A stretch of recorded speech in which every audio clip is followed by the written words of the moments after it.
Selamat pagi pemirsa, apa kabar Anda hari ini?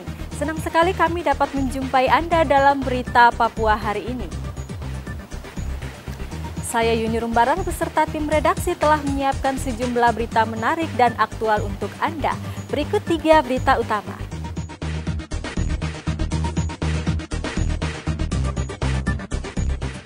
Penutupan Pekan Paralimpik Nasional ke-16 Papua berlangsung meriah.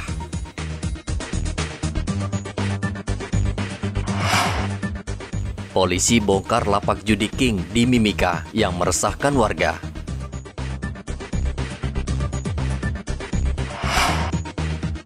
Pasokan dari petani minim, harga cabai di Merauke mahal.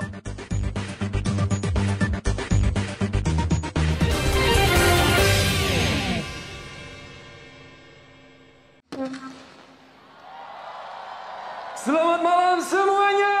Presiden Joko Widodo Sabtu lalu resmi menutup Pekan Paralimpik Nasional ke-16 Papua di Stadion Mandala, Kota Jayapura. Bunyi sirine yang ditekan 3 atlet difabel menandai berakhirnya Pesta Olahraga Nasional Penyandang Disabilitas yang berlangsung sejak 5 November lalu. Acara penutupan dimeriahkan ratusan penari yang membawakan tarian Nusantara. Dalam sambutannya, Presiden Joko Widodo mengakui kinerja tuan rumah yang luar biasa, sehingga bisa sukses menyelenggarakan PON dan Peparnas. Presiden juga memuji sportivitas dan prestasi para atlet yang luar biasa. Melalui PON dan Peparnas di Papua ini, kita juga menunjukkan kebangkitan besar olahraga nasional kita. Kita juga merayakan keberagaman. Kita juga menghormati kesetaraan dan bersama-sama kita meraih prestasi yang mengharumkan bangsa dan negara. Sekali lagi, terima kasih atas kerja keras semua pihak yang telah mensukseskan Peparnas ke-16 ini. Saya tegaskan sekali lagi, bukan hanya Torang bisa, tetapi semua ini menunjukkan bahwa Torang hebat. Sekali lagi, Torang hebat. Papua berhasil keluar sebagai juara umum Peparnas ke-16 dengan memperoleh 126 emas, 85 perak, dan 86 perunggu. Disusul Jawa Barat dengan 122 emas, 88 perak, dan 73 perunggu. Sementara Jawa Tengah peroleh 88 emas, 55 perak, dan 72 perunggu. Peparnas ke-17 akan digelar di Aceh dan Sumatera Utara pada 2024 mendatang. Riantonai melaporkan dari Kota Jayapura, Papua.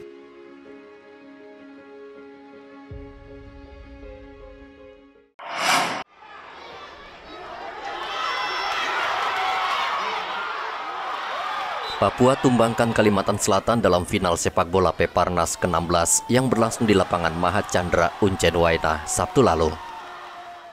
Namun pertandingan tercoreng karena diwarnai protes keras Kalimantan Selatan, sehingga wasit memutuskan menghentikan pertandingan karena Kalimantan Selatan memilih mundur.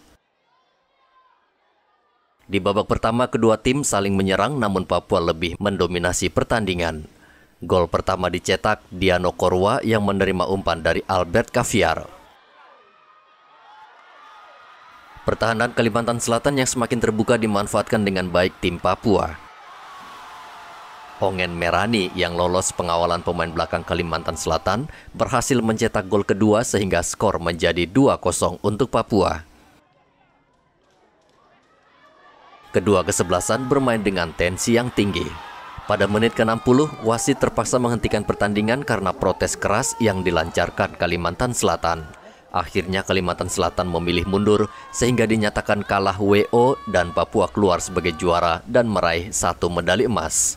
Kali panggil terus ada mediasi oleh pengawas bahkan dari Wali Kota Jayapura, tapi dari Menpora juga ada mediasi tapi tetap ngotot tidak mau main.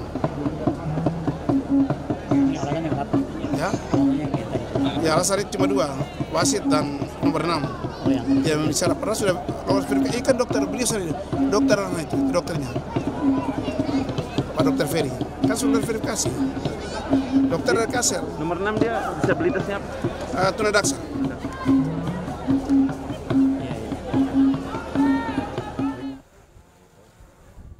Medali diserahkan langsung Menpora dan Wali Kota Jayapura. Pelaksanaan satu multi-event olahraga untuk kaum disabilitas di tengah-tengah pandemi, tetapi masih bisa ada pemecahan rekor.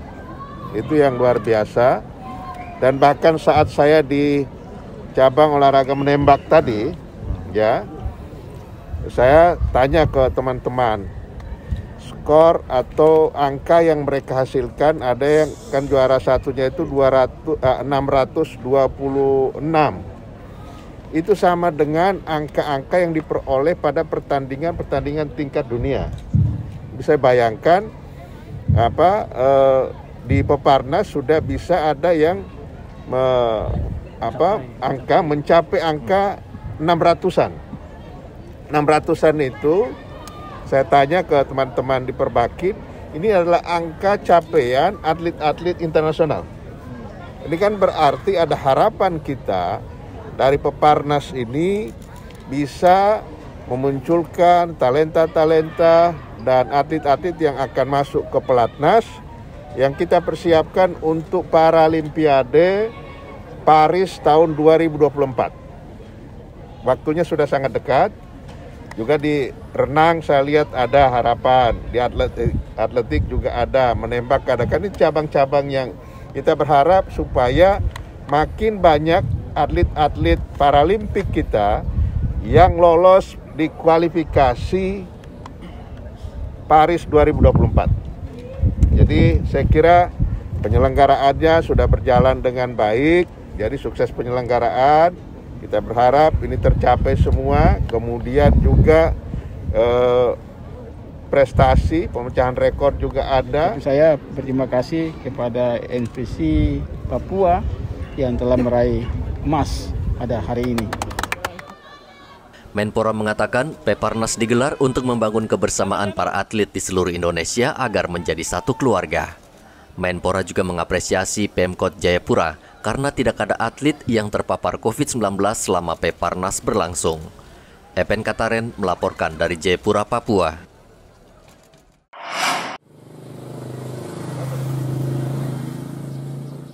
Ratusan orang dari salah satu kampung di Merauke ini marah. Mereka membawa senjata tajam seperti kapak, parang hingga tombak, hendak menyerang warga lainnya. Kemarahan mereka dipicu pembunuhan terhadap salah satu keluarga mereka yang diduga dilakukan warga kampung tetangga.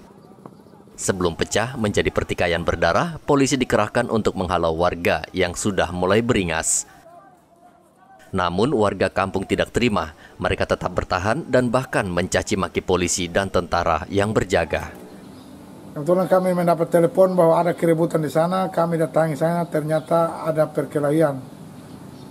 Dan selanjutnya kami minta informasi di masyarakat sekitar, menyampaikan bahwa korban telah dibawa ke rumah sakit umum daerah Merauke. Kami langsung ke rumah sakit dan sampai di sana, menurut para medis atau dokter dan perawat di sana menyatakan bahwa korban sudah ada di ruang jenazah. Dan korban mengalami tusukan di dada bagian kiri sehingga menembuskan napas terakhir di rumah sakit. Beberapa jam sebelumnya, 2 orang terlibat cekcok di sebuah pesta. Salah satu pelaku kemudian menikam korban. Salah satu warga akhirnya meninggal dunia di rumah sakit. Kejadian ini memicu dendam antar warga yang ingin main hakim sendiri mengadili pelaku. Polisi saat ini masih terus mengejar pelaku dan meminta keluarga agar mau bekerja sama dan memberitahu di mana pelaku bersembunyi. Muhammad Ridwan melaporkan dari Merauke, Papua.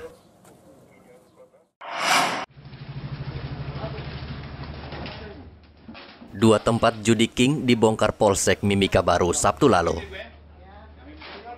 Kedua arena judi tersebut terletak di gorong-gorong Kelurahan Kebun Sirih. Pembongkaran dipimpin Kanit Intelkam Polsek. Warga di sekitar kawasan resah dan terganggu karena judi king ini digelar dari siang hingga malam, tanpa mengenal batas waktu disertai pengeras suara. Warga akhirnya kesal dan melaporkannya ke polisi. Petugas sebenarnya sudah beberapa kali membongkar perjudian ini namun kembali beroperasi dan mengganggu ketenangan warga. Iya, dia berusaha datang tadi ke saya, ke rumah, tapi saya sudah bilang tutup. Tapi tahu-tahunya ada laporan lagi, dia tetap bersikeras untuk main. Makanya langsung saya beralih ke Polres untuk lapor saya. Untuk King ini sementara tutup, tidak boleh ada aktivitas semua karena terlalu meresahkan. Tapi dia sampaikan sama saya, Bapak sebagai apa di sini? Dia sampaikan saya di sini saya bertanggung jawab. Nah, tapi karena beliau saya ke rumah, beliau ada laporan masuk lagi dari warga bilang dia masih bersikeras main, makanya saya bilang oh, sudah tidak apa-apa, kasih tinggal dia main, nanti saya berurusan dengan Polres, saya biar saya lapor yang berwajib saya. Warga meminta polisi bertindak lebih tegas agar para pelaku benar-benar kapok untuk tidak lagi menggelar perjudian. Kita melakukan pembongkaran di 2 tempat King di gorong-gorong ini. Diharapkan tempat-tempat lain juga harus kita bersihkan karena ini adalah penyakit masyarakat yang sangat meresahkan. Jadi kita akan tidak lanjuti. Setiap ada laporan dan temuan, pasti kita akan bongkar dan bubarkan khususnya yang judi King. Jadi tidak ada di wilayah hukum Merdeka Baru yang operasional masalah King ini. Tetap kita akan tidak lanjut. Ya, karena kita tadi ke sini mereka sudah melarikan diri sehingga barang bukti yang di sini mereka sudah bawa kabur. Karena dalam perjalanan kita ke sini mungkin dia sudah dengar ada polisi mau ke sini. Jadi dia langsung meninggalkan jejak membawa barang bukti untuk kabur. Tempat ini kami sudah ultimatum yang punya, kasih batasan 1 hari ini yang punya tempat harus bongkar. Ya, bongkar apabila sampai besok tidak ada berarti yang punya tempat kita minta keterangan ke kantor polsek. Dia bertanggung jawab karena dia menyediakan tempat di sini. Kita warning hari ini harus sudah diratakan, harus sudah dibongkar tempat ini. Dalam razia itu polisi juga menyita sejumlah barang bukti berupa kupon dan papan angka, sementara pemilik tempat judi melarikan diri. Dari Mimika, Papua, Igobat Momolin melaporkan.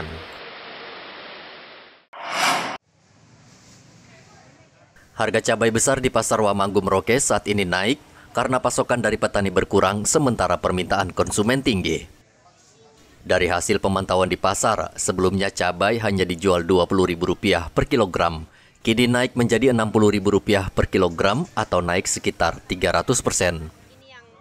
Selain cabai besar, harga cabai rawit juga naik dari Rp25.000 menjadi Rp35.000 per kilogram. Begitu juga dengan tomat yang tadinya Rp3.000 per kilogram, kini juga ikut naik menjadi Rp7.000 per kilogram. Yang nanya? Yang naik lombok keriting, lombok besar, tomat sudah mulai agak naik lagi. Lombok besarnya berapa sekarang? Lombok besar 60. Tadinya berapa ya? Tadinya Rp20.000. Nah, lombok keritingnya?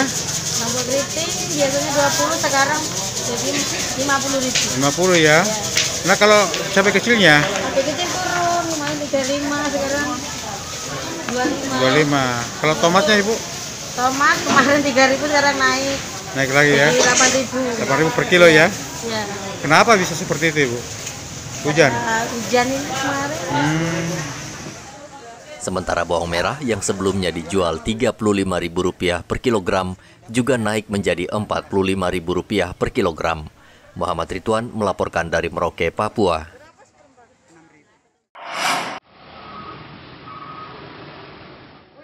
Jalan perempatan SP1 masih saja dipadati penjual yang menggelar lapak mereka di pinggiran jalan, padahal pemerintah daerah sudah membangun pasar di distrik Wania, Kabupaten Mimika. Sebagian pedagang rupanya belum sreg atau enggan untuk membuka lapak di pasar yang baru karena takut kehilangan pelanggan. Niat Pemda memberikan tempat yang layak seperti tidak digubris pedagang. Akhirnya pasar yang dibangun tidak ramai dengan pembeli. Hanya sebagian pedagang seperti mama-mama penjual sayur dan umbi-umbian yang mau berjualan di dalam pasar. Salah satu penjual sayur, Istifora Wakum, berharap pedagang lain mau berjualan di dalam pasar sehingga pembeli datang dan meramaikan pasar. Ibu-ibu, ini pasar ini dari pemerintah mereka sudah bangun. Dari saya minta supaya ibu-ibu yang di luar sana, mereka semua masuk jualan di pasar ini.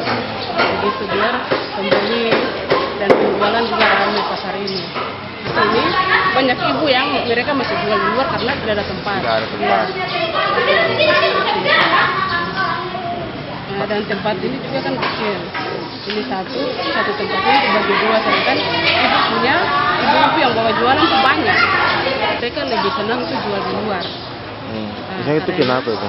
Karena itu kan jalan besar, jalan umum, jadi orang lewat langsung berhenti belanja. Mereka tidak mungkin mau masuk ke dalam sini seperti itu, karena mereka tidak ada tempat. Dan mereka bilang pembeli tidak ada. Jadi mereka bilang jual pagi di sana, sore di sini.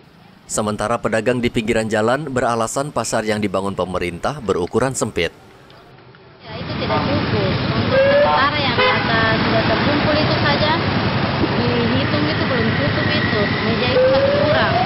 Itu harapan saya untuk pemerintah. Kalau boleh itu pasar diperluas lagi, tambah membangun ke belakang, ke samping, biar masyarakat di sini semua dapat tempat di dalam. Karena yang menjual itu banyak, yang mau menjual itu banyak. Kalau kita menjual di larang-larang begitu, sudah kita duduk saja di jalan begini.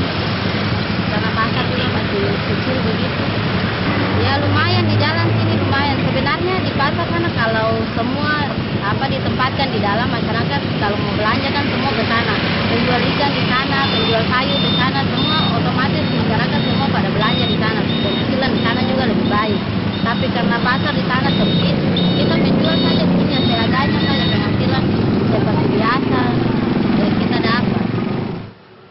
Pemda rupanya masih bersabar dan terus melakukan sosialisasi agar seluruh pedagang mau berjualan di dalam pasar. Selain itu, bangunan pasar juga harus diperluas agar seluruh pedagang bisa berjualan dengan nyaman melayani pembeli. Dari Mimika, Papua, Igobat Memolin melaporkan. Dalam rangka memperingati Hari Kesehatan Nasional, Dinas Kesehatan Merauke menggelar vaksinasi massal Sabtu lalu. Vaksinasi ditujukan buat warga serta tenaga kesehatan yang ingin mendapat vaksin penguat atau vaksin ketiga. Vaksinasi massal itu mendapat sambutan luar biasa dari warga. Mereka menyerbu gerai vaksinasi dan rela mengantri sejak pagi hari. Padahal vaksinasi baru digelar pada siang hari. Petugas tidak menetapkan target vaksinasi, namun menyediakan ratusan dosis vaksin agar tidak kekurangan. Vaksin yang ketiga. Vaksin yang ketiga ya, vaksin gitu. Pakai merek apa vaksinnya? Merek Sinovac yang pertama, yang kedua juga Sinovac. Kemudian yang ketiga ini baru mau booster Moderna. Moderna ya. Kesehatan. Ini kesehatan Bu ya. Nah ini vaksin yang keberapa Bu Erni nih? Vaksin yang ketiga. Vaksin yang ketiga ya. Ini pakai merek apa Ibu? Moderna. Moderna ya. Ini ada dengan berapa teman ini ke sini? Banyak ya Bu? Banyak ya, semua. Semua ya Bu ya. Iya Pak. Kalau di sistem kan 800-an, tetapi yang dosis pertama, dosis kedua aja kita suntik untuk nakes sudah lebih 1.800.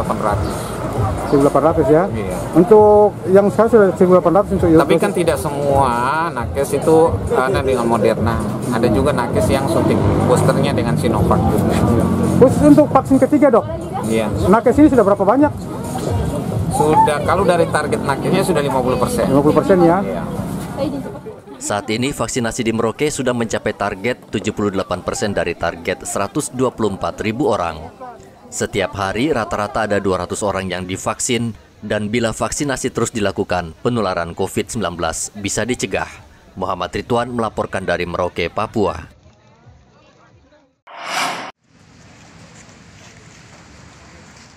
Penyaluran dana bantuan langsung tunai untuk keluarga yang terdampak pandemi COVID-19 hingga saat ini terus dilakukan Kementerian Sosial melalui kantor pos. Sabtu lalu sejumlah warga di Merauke berkumpul di kantor pos untuk mengetahui apakah nama mereka tercantum sebagai penerima bantuan. Sebagian kecewa karena tidak tercantum di papan pengumuman, padahal mereka ikut terdampak pandemi dan membutuhkan bantuan dari pemerintah. Ibu sudah cek nama? Sudah. Terus ada nama tidak? Tidak ada. Tidak ada nama. Ibu tinggal di mana Ibu? Saya tinggal di Jalan Brawijaya, Kelurahan Mandala. Kelurahan Mandala ya, RT berapa Ibu? RT 08. 08. Ini yang pertama kali Ibu dapat atau sudah pernah dapat? Sudah pernah dapat sebelumnya. Ya. Sebelumnya ya? Iya. Itu yang BLT kemarin itu ya? Iya. Ini sekarang cek nama tidak ada ya? Tidak. RT 5. RT 5, Kelurahan Mandala ya? Ibu nama lengkapnya siapa Ibu? Bapak Yohanes Tangke. Pak Yohanes Tangke. Terus sudah cek nama kah belum? Sudah cek? Itu saya punya mata tidak ada lihat. Oh, jadi tidak dapat lihat ya. Jadi, tapi yang lalu dapat, yang lalu dapat. Pernah dapat ya. Perwakilan kantor pos Merauke Ana Maruroh mengatakan kantor pos saat ini sudah menyalurkan bantuan kepada 6.000 warga dan setiap keluarga masing-masing menerima Rp600.000. Untuk hari ini memang kita pembayarannya serentak ya, seluruh kelurahan yang di Merauke, karena ini ada 3 data. Yang pertama B, D, dan yang sekarang adalah F. Karena B dan D ini batas pengambilannya tanggal 15. Kalau tidak diambil oleh masyarakat akan dikembalikan. Kalau untuk yang F ini perpanjangannya masih agak lama, makanya kita ada 3 pembayaran ini. 600 ya nominalnya. Untuk Kabupaten Merauke sendiri jumlahnya 6.370. Untuk hari ini berapa kelurahan ini? Semuanya? Kelurahannya serempak, Bang. Serempak ya? Ya. Karena untuk meminimalisir yang B dan D itu tadi kan, karena batasnya sampai tanggal 15 saja sih. Berapa hari rencana untuk pembayaran ini? Kita targetkan Sabtu dan Senin, tapi Minggu karena buka kita bisa pembayaran. Buka ya. Untuk mencegah kerumunan, penyaluran bantuan dilakukan selama 3 hari dan warga harus mematuhi protokol kesehatan. Muhammad Ridwan melaporkan dari Merauke, Papua.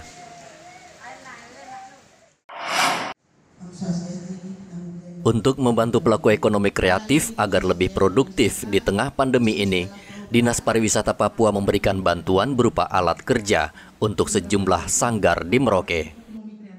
Sanggar Kria adalah sanggar yang memproduksi cindramata khas Merauke. Saat pandemi, mereka terpukul dan sulit kembangkan usahanya. Dengan peralatan gergaji, pahat, dan alat pendukung lain, perajin di sanggar ini diharapkan bisa kembali produktif dan kreatif bekerja. Ya, harapan saya dengan adanya alat-alat ini, di samping untuk memperlancar proses produksi kerajinan yang ada di sanggar kami, juga untuk bagaimana membantu saya mendidik anak-anak ya kita saudara yang asli Papua, bagaimana mengenal alat, karena dengan alat kita bisa membantu kita untuk meningkatkan jumlah produksi dan kualitasnya ya, Pak ya. Pak, iya, yang diproduksi apa saja, pekerjaan apa saja? Macam-macam Pak. Jadi seperti apa itu? Dan yang kita buat itu semua berbasis bahan dari limbah. Jadi punya yang saya utamakan kearifan lokal. Kearifan lokal ya. Seperti apa itu Pak yang dibuat? Mulai dari yang utama itu imitasi burung cendrawasih dalam macam-macam bentuk. Dari mahkota sampai dengan hiasan, pajangan dan lain-lain. Sampai dalam bentuk miniatur, plakat, aksesoris, kalung, punya macam-macam. Ada berapa anggota Pak di kelompok Bapak ini? Jadi sesuai kelompok kita ada 9 orang. 9 orang ya. Sejauh ini sudah pernah diproduksi dan sudah pernah dipasarkan keluar? Kalau keluar by order. Oh, by order ya. Sudah ada orderan juga? By order. Sudah order. Untuk tahun ini di Kabupaten Merauke kami memberikan yang pertama kali ke satu kelompok untuk pertama kali berupa peralatan seni kria atau seni kerajinan tangan. Di antaranya alat ukir, kemudian ada pahat, ada bot, gurinda, dan kemudian alat potong, alat potong duduk yang bisa digunakan untuk memproduksi hasil kerajinan tangan bagi pelaku ekonomi kreatif khusus seni kria yang ada di Kabupaten Merauke. Harapannya seperti apa Bu bantuan ini? Harapan kami bantuan ini khususnya dalam pemberdayaan ekonomi masyarakat khusus pelaku ekonomi kreatif. Barang yang kami berikan ini bisa membantu memproduksi hasil karya pelaku ekonomi kreatif khusus di seni kria, dengan hasil produk mereka itu bisa laku sebagai souvenir bagi pengunjung atau wisatawan yang datang ke Kota Merauke. Dinas Pariwisata juga berencana memberikan bantuan bagi sanggar seni di 29 kabupaten kota di Papua sesuai usulan dinas di tingkat kabupaten. Bantuan dari Dinas Pariwisata ini diharapkan bisa mendorong pelaku ekonomi kreatif kembali bergeliat, mengingat kasus COVID-19 cenderung sudah mulai menurun. Muhammad Ridwan melaporkan. Informasi tadi sekaligus menutup jumpa kita dalam Berita Papua hari ini. Saya Yuni Rumbarar dan tim redaksi yang bertugas mengucapkan terima kasih atas kebersamaan Anda. Selamat pagi dan sampai jumpa. Wanyambe.